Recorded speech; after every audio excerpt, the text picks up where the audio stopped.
À la une de l'actualité sur le continent et plus précisément dans la sous-région, le premier sommet des chefs d'État de l'Alliance des États du Sahel samedi dernier, suivi du 65e sommet extraordinaire de la CEDEAO hier dimanche. Que retenir de ces assises et quel impact sur les relations entre les différentes parties? On en parle donc maintenant avec mes deux invités. Olivier Michel de Campos, bonjour. Bonjour. Bienvenue. Merci. Juste en face, Hamzat Abdoulaye, bonjour. Bonjour. Je précise que vous êtes tous deux analystes, consultants et analystes géopolitiques.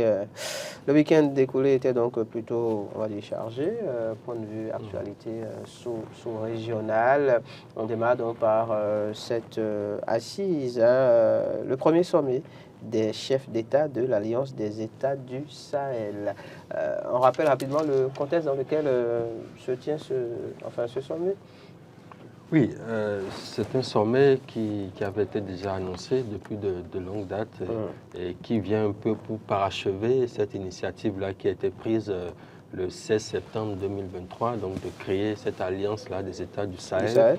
Et donc cela s'inscrit donc dans la logique, dans la droite ligne de la vision, des ambitions de ces trois chefs d'État de ces pays-là, donc qui, en mettant donc en place cette alliance, qui, faudrait-il le rappeler, était une alliance qui avait été mise en place en réaction à quelque chose. Ça, c'est important de le souligner, en réaction au contexte de l'époque, c'est-à-dire la décision, ou en tout cas, oui, la volonté de la CEDEAO d'intervenir militairement au Niger, donc à l'issue du coup d'État. Et donc, l'Alliance des États du Sahel à l'époque était venue en réponse à cette décision-là de la CEDEAO. Et on a vu tout ce qui s'est passé par le passé. Et donc, aujourd'hui, on a passé le cap, on a passé l'étape de la réaction. Et on est rentré dans quelque chose de beaucoup plus pérenne, quelque chose de beaucoup plus construit, quelque chose de beaucoup plus pensé. Parce que c'est vrai qu'à l'époque, on n'aurait peut-être pas pu imaginer que derrière cette volonté-là qui avait été affichée, il y aurait peut-être tout ce que nous sommes en train d'observer aujourd'hui. Donc, je pense qu'au fil du temps, les uns les autres se sont demandé, une fois qu'on s'est mis ensemble, qu'est-ce qu'on fait maintenant pour la suite?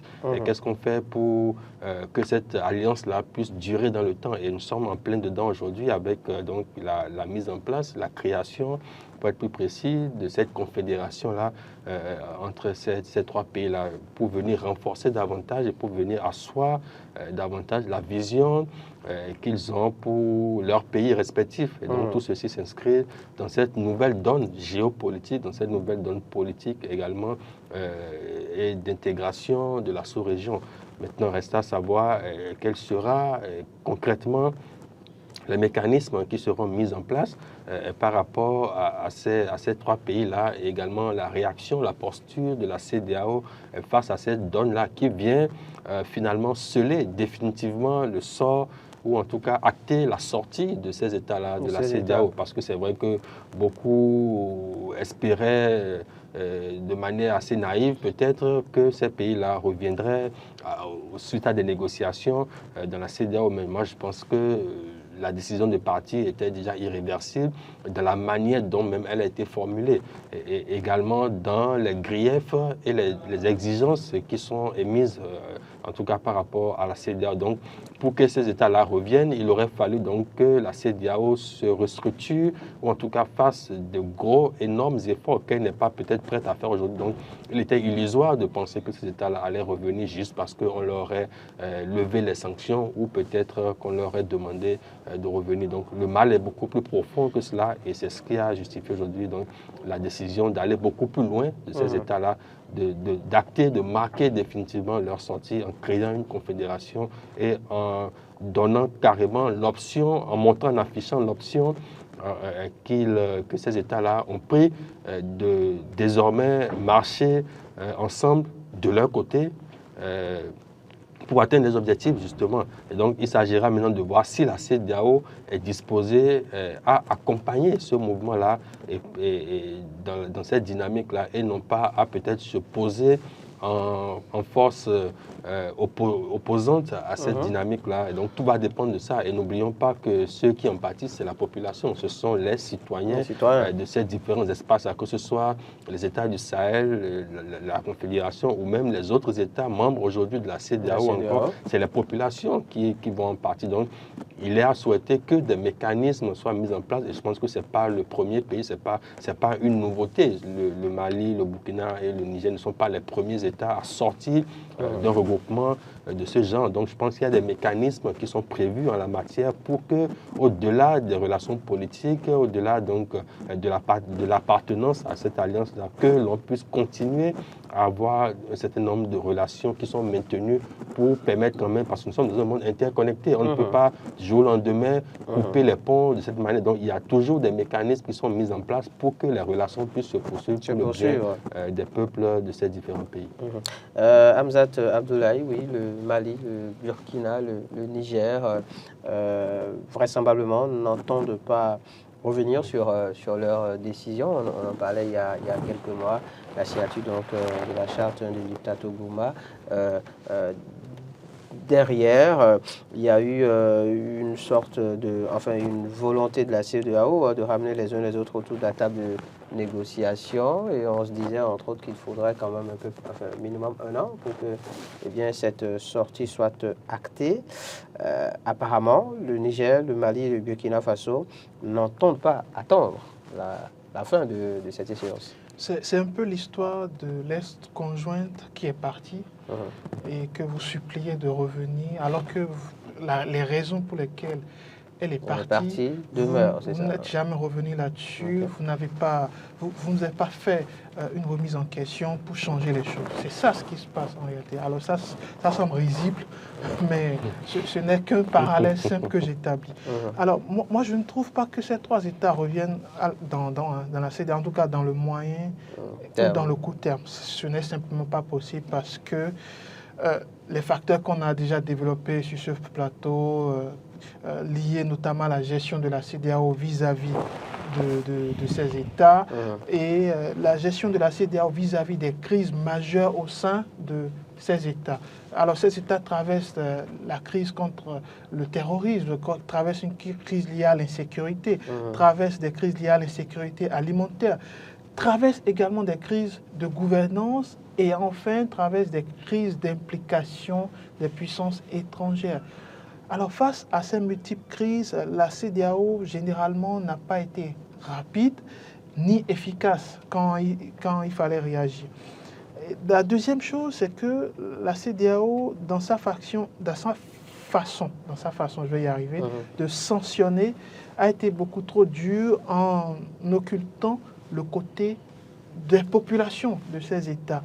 Et je pense que ça a créé une fracture irréversible qui, pour moi, ne va pas se guérir du jour au lendemain, encore moins avec une médiation ou avec des menaces, des conséquences de ce retrait. Je pense que ces États, en ayant prononcé leur retrait de la communauté des États de l'Afrique de l'Ouest, ont mesuré les conséquences dès les premières heures. Ce n'est pas le 65e sommet de la CEDEAO qui va leur faire une sorte de marche en arrière. Je ne pense pas que ça puisse être acté. Et je finirai là-dessus en disant c'est une confédération. Pour moi, cela ne veut pas dire que ça va tout de suite prendre. Je pense qu'il faut passer par des étapes et surtout l'étape de la constitution des institutions. On n'établit pas une confédération pas le jeu du hasard ou en réunissant 3 chefs d'État militaires en plus. Non, il faut un processus et il faut surtout mettre en place des institutions pour y arriver. Sans quoi ça va se solder par un échec. Parce que c'est déjà arrivé par le passé. Alors, on n'est pas allé aussi loin sur le continent africain. Je prends l'exemple du Sénégal et du Mali pour la Confédération du Mali qui devrait avoir lieu au lendemain des indépendances, mais qui n'a jamais eu lieu à cause des égos des uns et des autres et des trahisons politiques de part et d'autre. Mais cela traduit une chose très importante, c'est que pour que la fédération soit une réalité dans les faits, il faudrait un investissement total. C'est très bien qu'il y ait une liesse populaire autour des 3 personnes, mais la confédération, c'est une question d'État, c'est une question de souveraineté, à la différence de la fédération qui est plus une relation d'État, de l'État fédéral vers les États fédérés. Ici, la confédération maintient la souveraineté au sein de chacun. Donc, c'est une question très complexe qu'il va falloir baliser avec les institutions qu'il faut. La question également des crises que j'évoquais reste toujours posée. Parce que une chose est de créer une confédération, mais est-ce que ça répond aux besoins des populations? Est-ce que les populations seront satisfaites dans ce moyen et court terme? Est-ce que la question de la lutte contre la corruption, le népotisme et la gabégie sera définitivement réglée? Est-ce que la question de la lutte contre le terrorisme va finalement trouver une issue? Et enfin, est-ce que la question de la lutte contre l'insécurité alimentaire va définitivement être résolue? Je pense que c'est des pièges qui vont se poser au fur et à mesure où cette question sera posée. Pour ce qui est de la création justement de cette confédération, Olivier Michel de Compos, quelles sont les différentes implications, point de vue, on va dire, sous-régional? Alors, les différentes implications, ce point de vue sous-régional, déjà, il faut tenir compte du fait que ces États-là étaient membres d'une organisation qui est la CEDEAO. La CEDEAO notamment. Qui est la CEDEAO notamment, et d'autres. Mais bon, si on doit prendre le cas de la sous-région, et donc cette décision-là de sortir déjà de la CEDEAO et maintenant de créer leur propre organisation, si on peut l'appeler ainsi. Oui, l'implication d'office, c'est qu'il y a une cassure, il y a une scissure entre la CEDEAO et ces pays-là. Maintenant, il s'agira de voir quelle pourrait être la gestion qui sera faite de cette cassure-là. Parce que c'est ça le plus important à ce stade.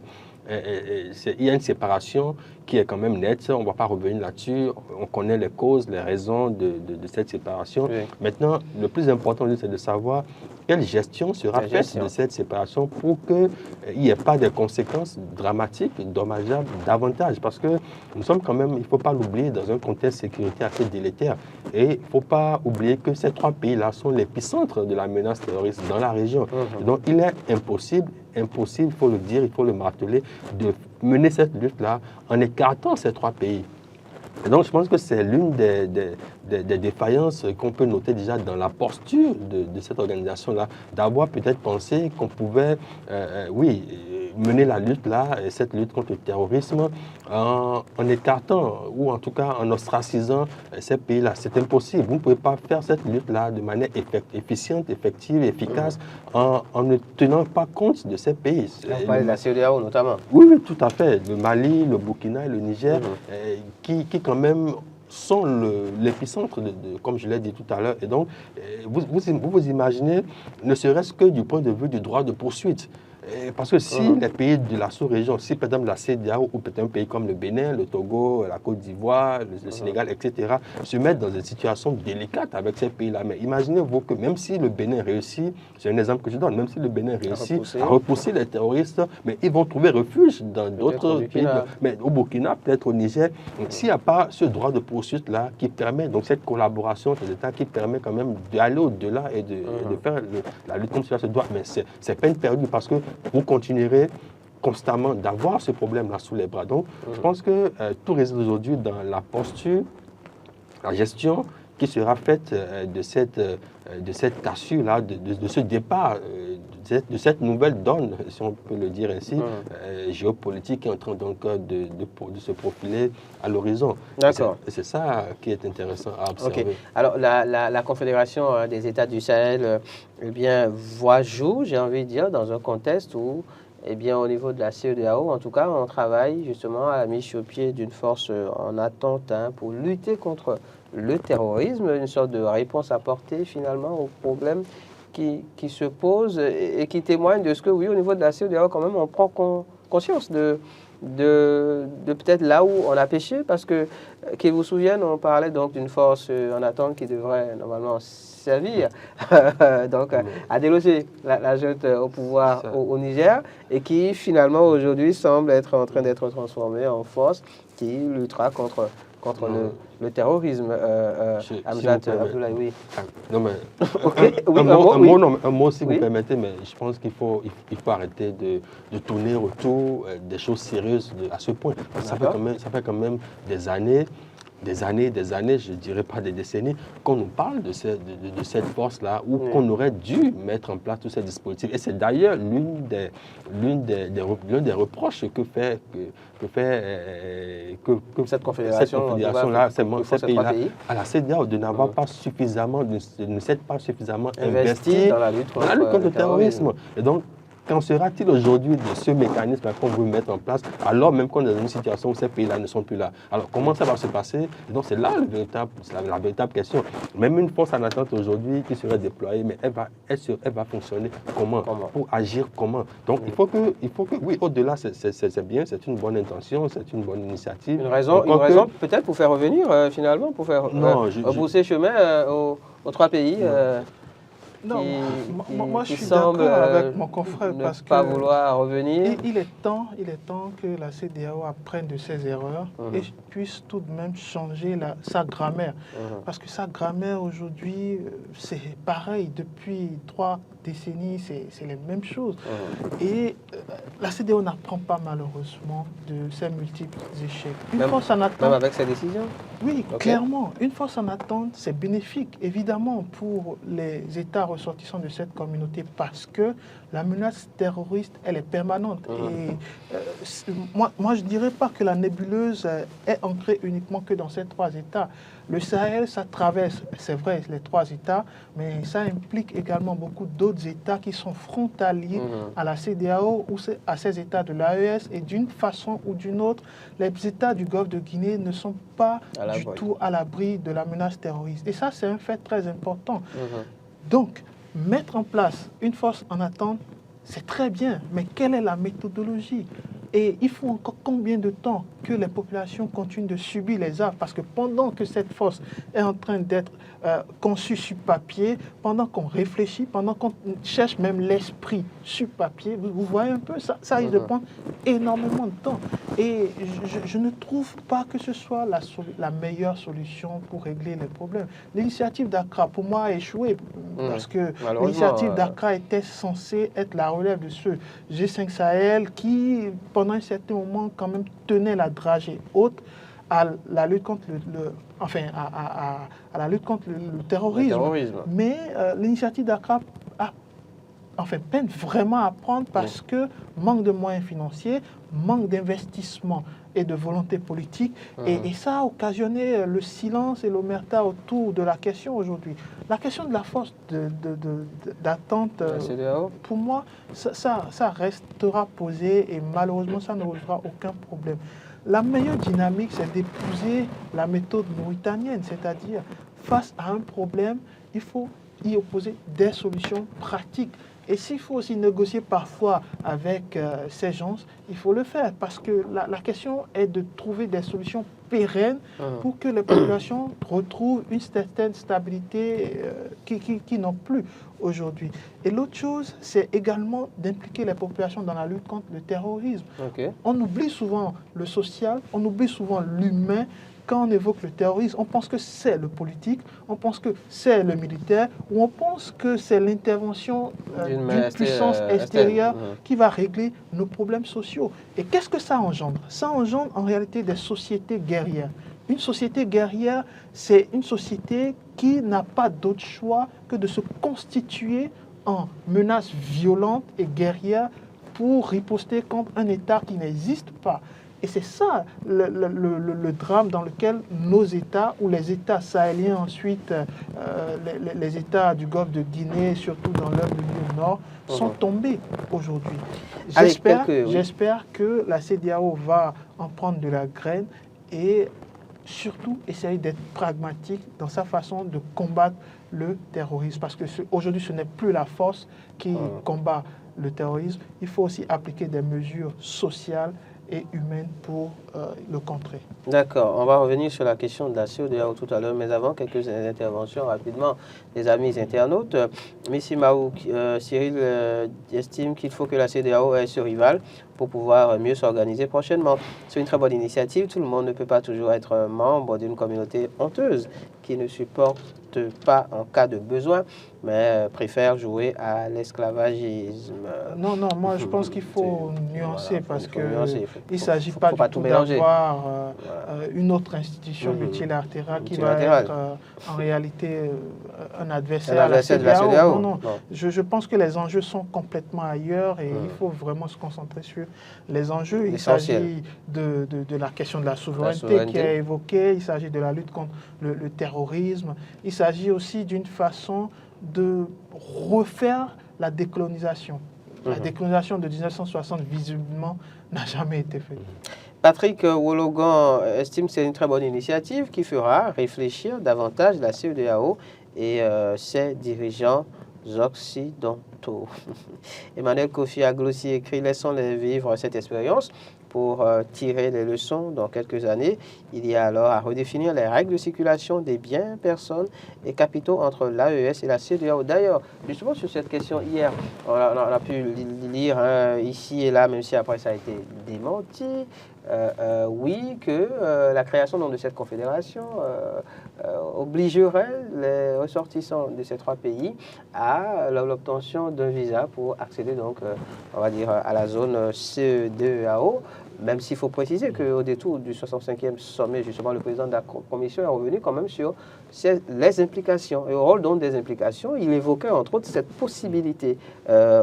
Olivier Michel, de quoi penser? Il va falloir y penser. Bien sûr, et c'est ce que mon confrère a dit tout à l'heure, en rappelant que les autorités de ces pays-là n'ont pas pu ne pas penser à ces conséquences-là. Donc je pense que rappeler ces effets-là, ces conséquences-là, pour moi, c'est superflu pour ma part. D'ailleurs, on se rappelle que ça avait déjà été fait il y a quelques mois. Tout à fait, et aller même jusqu'à dire que des postes de fonctionnaires seraient menacés, mais franchement, vous pensez qu'à ce stade-là... Certains projets seront retirés. Non, je pense que... On est conscient de tout ceci. Et justement, quand on revient sur la question des visas qui pourraient être demandés, c'est une évidence, c'est une possibilité. Maintenant, le problème qu'il faut se poser, c'est de savoir si, par exemple, les pays restants de la CEDEAO décident de commencer par demander des visas aux pays de la Confédération. Mais de l'autre côté, pas de réciprocité. Voilà. Donc, je pense que c'est un débat qui ne devrait même pas avoir lieu. Donc, c'est pour ça que je parlais tout à l'heure qu'il y a des mécanismes qui sont prévus dans ces cas-là pour maintenir ce qui peut être maintenu et continuer d'assurer quand même certaines fluidités au niveau de la libre circulation des personnes et des biens. Parce que ça ne profiterait à personne de rentrer dans cette guerre-là des visas, ni au pays de la CEDEAO, ni à ceux de la Confédération. Donc, d'ailleurs, le Bénin a une politique désormais d'espace ouvert pour tous les pays de l'Afrique. Donc, je pense pas, je me demande comment le Bénin s'inscrirait dans une dynamique de demander des visas au pays de l'AES. Odel écrit désormais, il y a deux CEDEAO, la CEDEAO de la Russie et la CEDEAO de la France et des États-Unis. L'AES est une association écrit brillant, légale et légitime qui représente les valeurs d'une réelle indépendance et incarne la décolonisation. Donc la CEDEAO peut passer. Puis Odel qui revient estime que ça va faire réfléchir les Occidentaux qui passent tout leur temps à financer la CEDEAO. Voilà pour ne lire que ces réactions-là. Alors, cette question, ce sommet de la CEDEAO se tient donc à Abuja, sans la présence de trois chefs d'État francophones d'ailleurs. Bola Tinubu est reconduit. Est-ce qu'on n'est pas là en train d'assister à... Alors oui, on a parlé de la question de la désintégration de la CEDEAO. Le chef de l'État s'est fait représenter, par exemple, donc à ce sommet-là. Il n'est pas le seul, comme je disais, il y a au moins trois chefs d'État qui n'y étaient pas.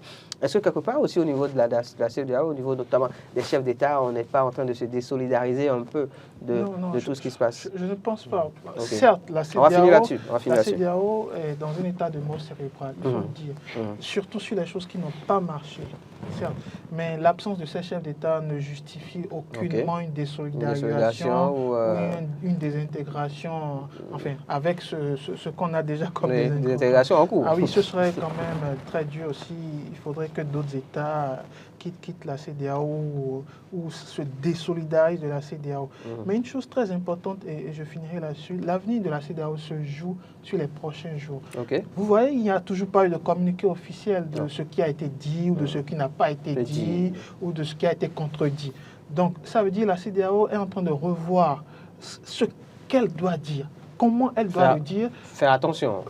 Doit surtout faire attention par rapport à son discours et à sa communication. Ça, c'est un fait très important. Parce que la survie de la CEDEAO dépendra de sa façon de s'adapter de cette sortie de ces États. Il faut être clair là-dessus. Ces États ne reviendront pas. Et quitte à chacun d'en prendre note et d'assumer les conséquences.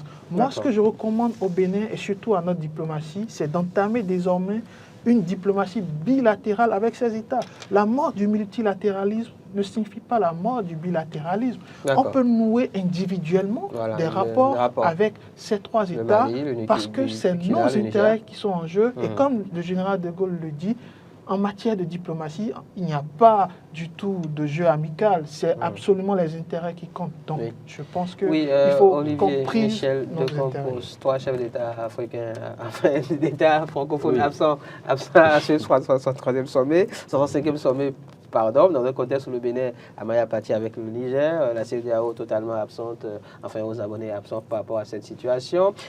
Bola Tinubu reconduit alors qu'il se dit que oui, dans l'institution, normalement, quand c'est un chef d'État anglophone qui a été président, par la suite, c'est un chef d'État francophone. Donc on n'y arrive pas. Est-ce que oui, on peut parler, c'est ainsi qu'on peut parler de désolidarisation, que oui, c'est une manière de montrer qu'on n'est pas d'accord totalement avec tout ce qui se passe au sein de la CEDEAO. D'ailleurs, il se disait que le mandat précédent aurait dû être celui du Bénin, d'abord. Donc voilà, c'est pas pour entrer encore dans d'autres polémiques. Mais c'est pour dire quand même, vous avez pu observer quand même le nombre de huis clos qu'il y a eu au cours de ce sommet. Il y a eu au moins 2 huis clos, si je ne me trompe pas. Donc, ce qui veut dire que les discussions, les chefs d'État ont certainement voulu se retrouver en aparté pour quand même discuter de choses sérieuses. Donc c'est pour dire quand même la gravité de l'heure. L'heure est assez grave pour qu'il y ait quand même ce nombre de huis clos-là avant d'aller en plénière. Donc c'est pour dire que la CEDEAO aujourd'hui est dans une situation assez préoccupante et je pense qu'elle en est consciente, sa survie en dépend et les décisions qui seront prises, qui seront issues, la posture qu'elle va adopter vis-à-vis de ces 3 pays-là décidera donc du sort qui sera réservé à cette institution. Et donc je pense qu'il faut savoir raison garder au-delà de tout et mettre au-dessus l'intérêt des peuples africains et des peuples de la sous-région parce que la CEDEAO elle-même, elle a comme vision la CEDEAO des peuples. C'est ça le plus important aujourd'hui. Et c'est ce que l'AES tente de mettre en avant. Et donc, il faut que la CEDEAO s'inscrive dans cette dynamique. Merci à vous, Olivier Michel de Campos. Merci à vous, Hamzat Abdoulaye. C'était Matin d'Éden de ce jour. On nous demain pour un numéro encore plus plaisant. Plaise au ciel.